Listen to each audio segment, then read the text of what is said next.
Hello and welcome to my exit presentation for the Culminating Induction ILP portfolio class. My name is Josiah Henderson.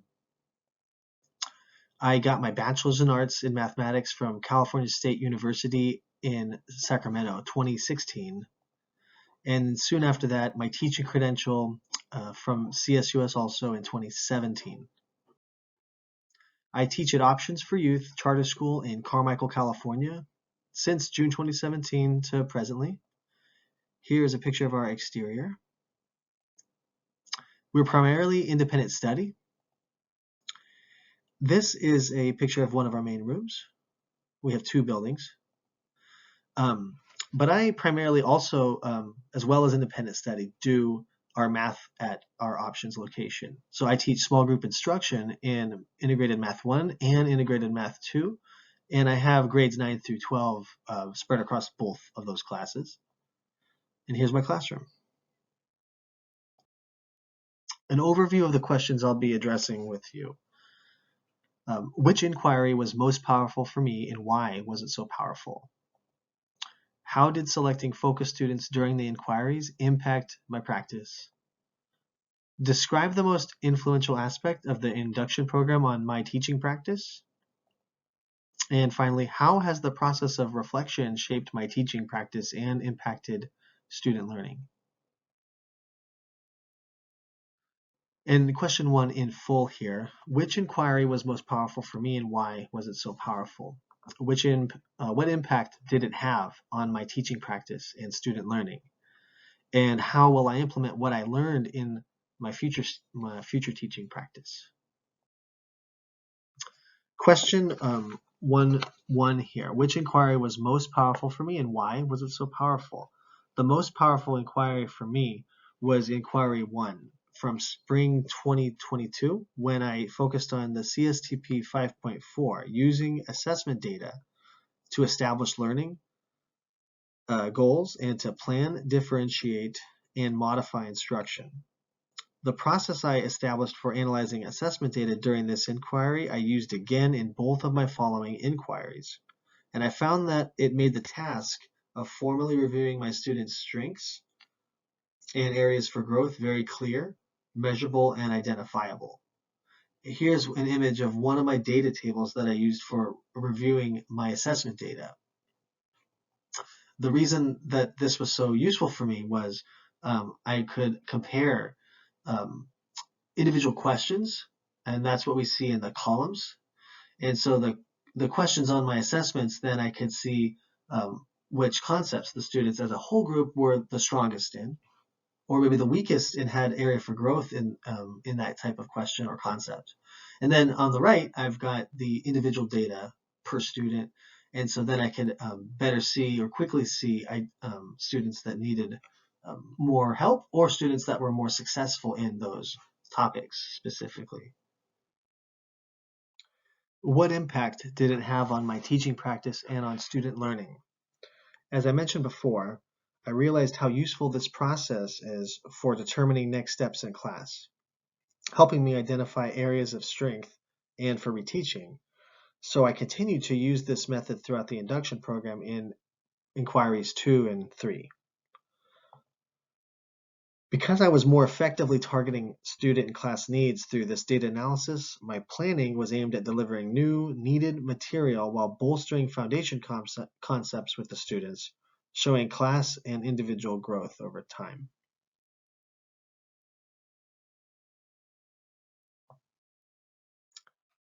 How will I implement what I have learned in the future teaching practice? I'm going to continue to use the data analysis table format for future assessments early, middle, and end of a unit, with the goal being to use the data to identify needs and to track their success.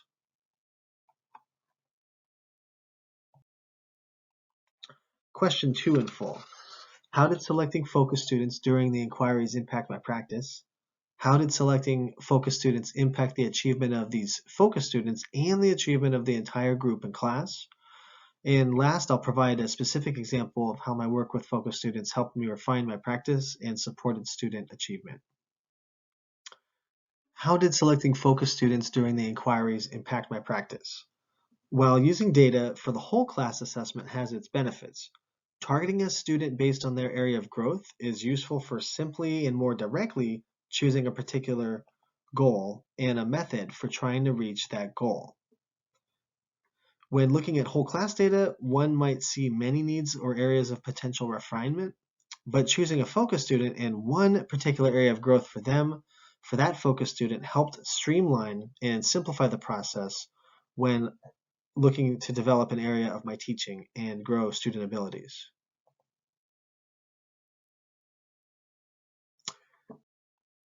How did selecting focus students impact the achievement of these focus students and the achievement of the entire group and class?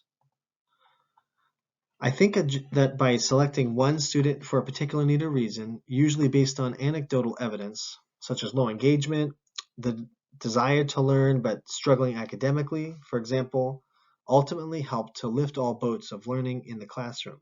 Because although the need of the focus student was my apparent target, that need applied to more than one student each semester or inquiry. Therefore, the work I was doing to target my focus student was impactful for many other students and ultimately the whole group. Provide a specific example of how my work with focus students helped me refine my practice and support student achievement. In my third inquiry, I chose my focus student who had near perfect attendance and had consistently average to high assessment scores, but was noticeably hesitant and sometimes resistant to group activities or student paired assignments. In my goal to both increase student participation in group work and increase my students' level of depth of explanation for their reasoning, I implemented several new routines and activities to regularize group work and higher level reasoning. Here's a data table I made for this inquiry near the beginning after I had chosen my focus student. The focus student I had chosen is this student here, Vedo, because she was, like I said, um, regularly had a high academic achievement and very good attendance. But she was very hesitant to work with others, to answer verbally with others, engage on the math with others, um, whether that was in the whole group, definitely in the whole group, but even in a small group, in one or two students at a time.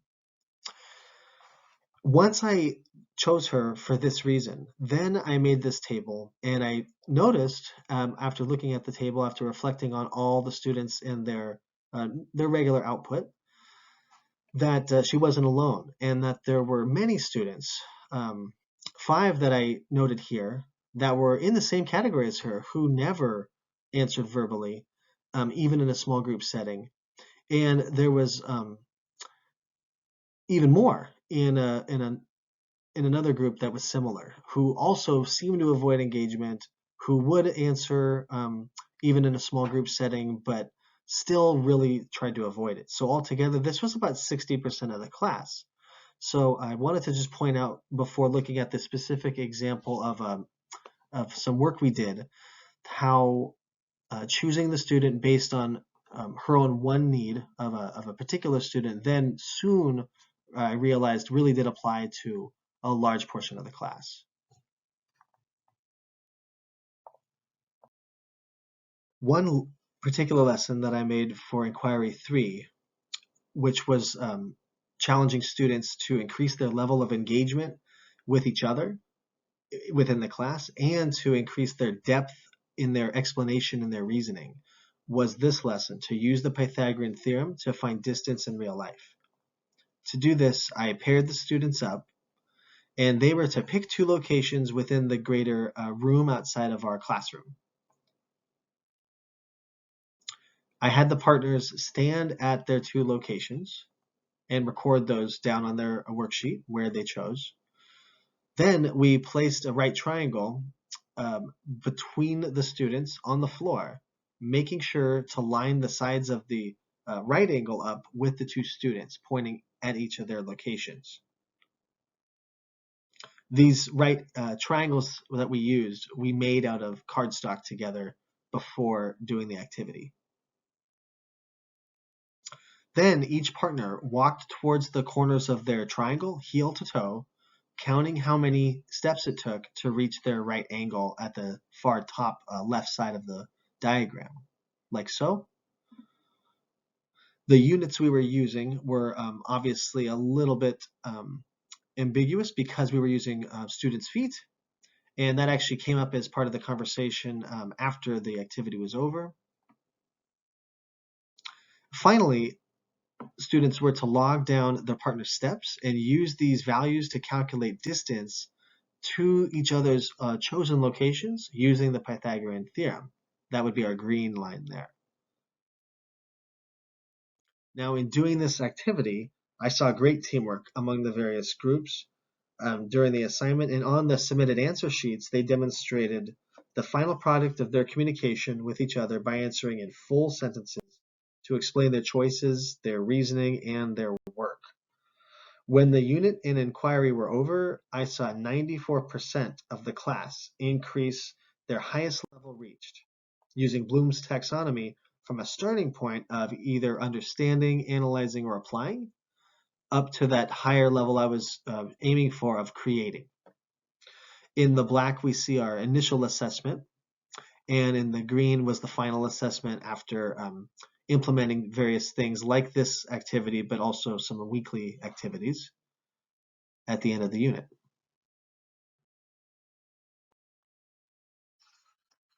Question 3, in full. Describe the most influential aspect of the induction program on my teaching practice, and explain how participating in the induction program has changed my practice and provided one example of my growth. Describe the most influential aspect of the induction program on my teaching practice. For me, the structure of the inquiry cycle itself is the most helpful element of the induction program. The cycle of identifying need, creating a goal to address this need, identifying, adjusting, and purposing a specific method to reach that goal, and then reassessing and reviewing the whole process for growth is helpful because it simplifies the process of expanding the scope and the deepening of the content of my practice to serve all students in such an orderly, linear, logical way. Rather than solely looking for anecdotal evidence on which to proceed, I used pre-assessment data to measure my students' learning and evaluate their strengths and areas for growth.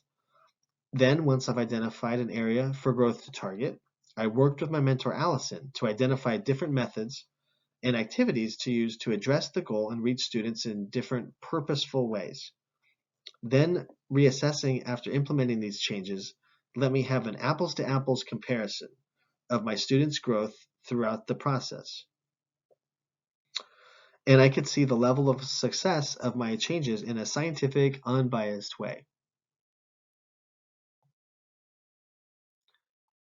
Explain how participating in the induction program has changed my practice and provide one specific example of growth.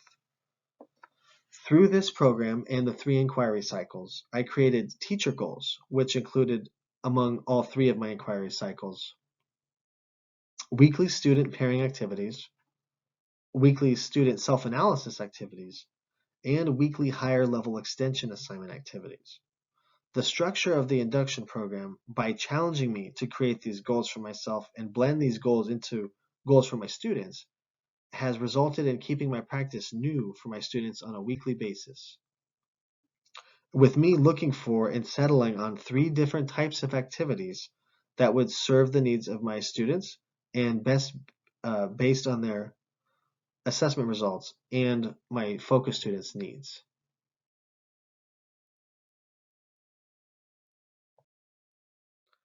How has the process of reflection shaped my teaching practice and impacted student learning? And how will I continue to utilize reflection in my practice in the future? How has this process of reflection shaped my teaching practice and impacted student learning?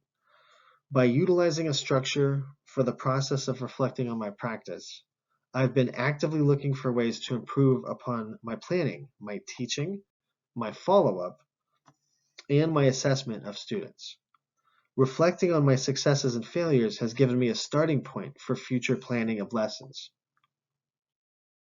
informing me on what worked and what deserves to be used, and what didn't work as intended and maybe needs to be improved upon.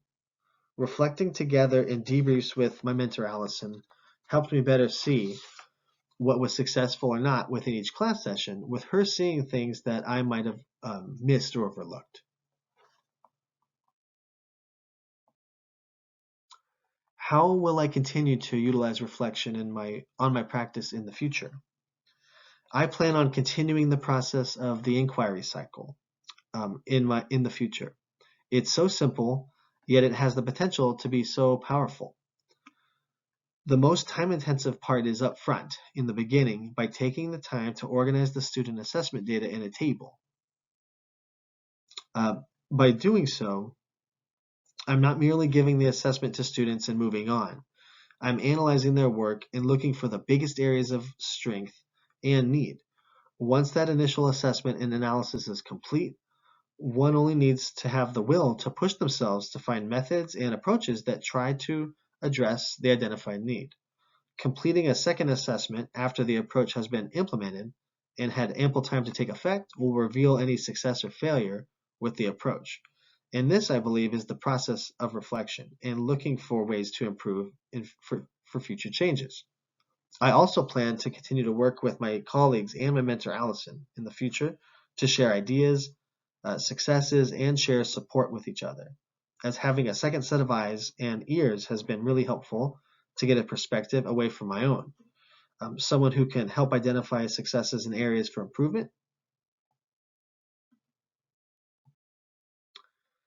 In closing, this induction program has really helped illuminate for me just how much potential exists within myself to change, grow, and evolve.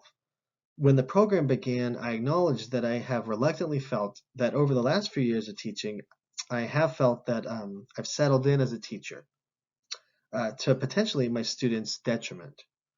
I have always been inspired by teachers who lead the classroom through student-led, inquiry-based lessons, but I've honestly felt intimidated to try things like that myself. Through this induction program, I've been challenging myself to try new things, to go outside my comfort zone, to push my students farther, holding them and myself to a higher standard. The result feels very accomplished because I truly feel that I have grown throughout this process.